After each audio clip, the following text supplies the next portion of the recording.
Good morning student. आज का मेरा टॉपिक है उत्पाद जीवन चक्र को प्रभावित करने वाले घटक, factors influencing product life cycle. उत्पाद जीवन चक्र को अनेक घटक एवं तत्व प्रभावित करते हैं जो इस प्रकार हैं। उसमें पहला है तकनीकी विकास की गति, स्पीड ऑफ टेक्नोलॉजिकल डेवलपमेंट। तकनीकी विकास की गति उत्पादों के जीवन चक्र को प्रभावित करती है। नवीन तकनीकी के विकास से विद्यमान उत्पादों में परिवर्तन किया जा सकता है तथा नवीन उत्पादों का निर्माण भी किया जा सकता है।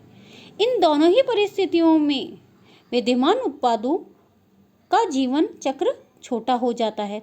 तकनीकी विकास की गति जितनी अधिक होगी, विद्यमान उत्पादों में परिवर्तन एवं नए उत्पादों का निर्माण की गति भी उतनी ही अधिक होगी। परिणाम स्वरूप विद्यमान उत्पादों का जीवन चक्र भी उसी गति से छोटा हो जाएगा। विपरीत स्थिति में उनका जीवन चक्र अपेक्षाकृत लंबा होगा। सेकंड आता है स्थापन्य उत्पादों का विकास, डेवलपमेंट ऑफ सब्स्टिट्यूट प्रोडक्ट्स। जब तक किसी उत्पाद का स्थापन्य उत्पाद उपलब्ध नहीं होता है, तब तक विद्यमान उत्पाद बिकता रहता है। जब किसी स्थानापन्न उत्पाद का विकास हो जाता है तो विद्यमान उत्पाद का जीवन चक्र प्रभावित होना प्रारंभ हो जाता है। इस प्रकार स्पष्ट है कि स्थानापन्न प्रोडक्ट्स का विकास विद्यमान मूल उत्पादों के जीवन चक्र को प्रभावित करता है। तीसरा आता है बाजार स्वीकरण की गति, रेट ऑफ मार्केट एक्सेप्टेंस।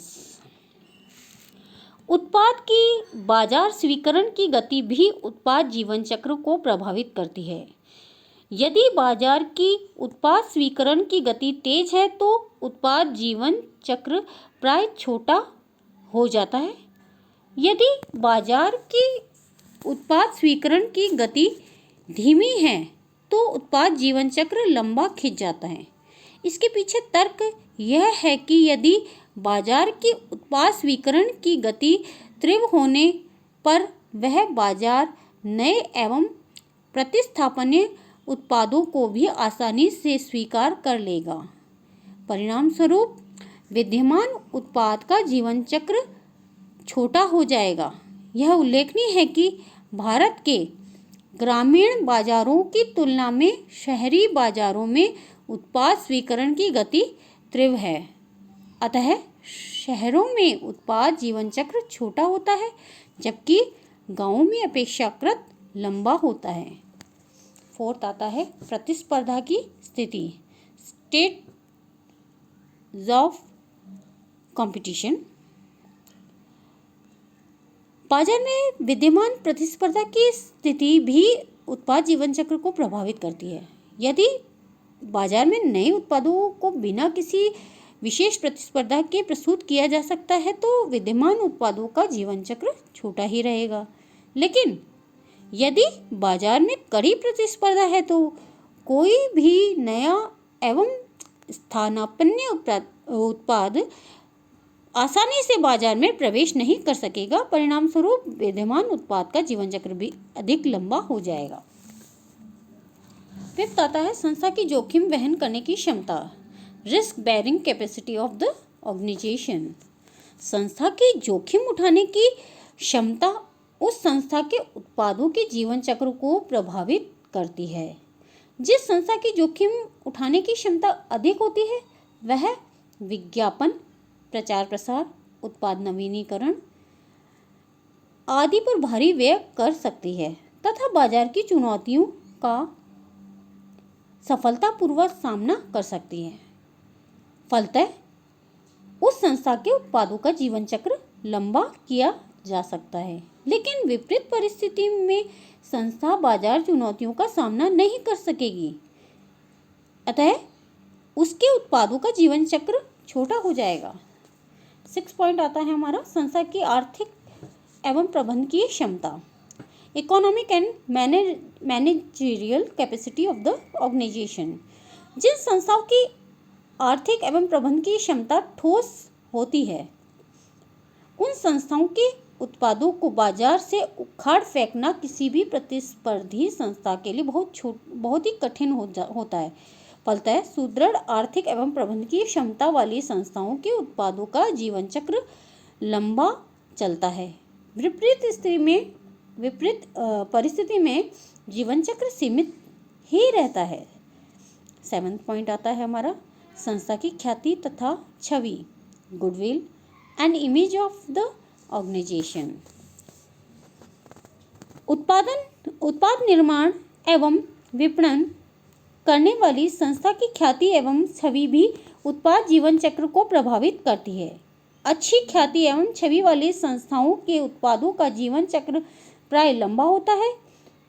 उनके उत्पाद सामान्यतः बेमौत नहीं मरते हैं, किंतु जिन संस्थाओं की ख्याति एवं छवि ठीक नहीं होती है, उनके उत्पादों पर ग्राहकों को पूरा यकीन एवं भरोसा नहीं होता। अतः लोग उनके उत्पादों का उपयोग करना आसानी से पसंद नहीं करते।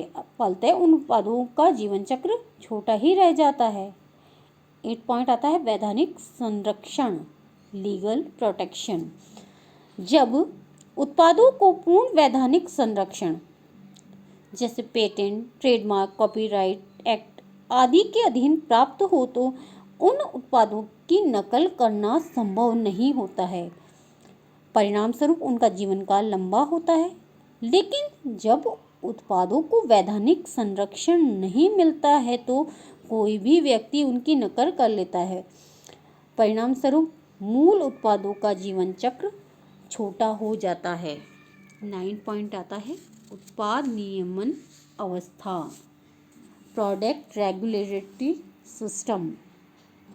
देश की उत्पाद नियमन व्यवस्था उत्पादों के जीवन चक्र को छोटा या बड़ा कर सकती है। उदाहरण के लिए देश की नियमन व्यवस्था पर्यावरण संरक्षण के लिए वाहनों के उपयोग के लिए कुछ मापदंड निर्धारित करती है।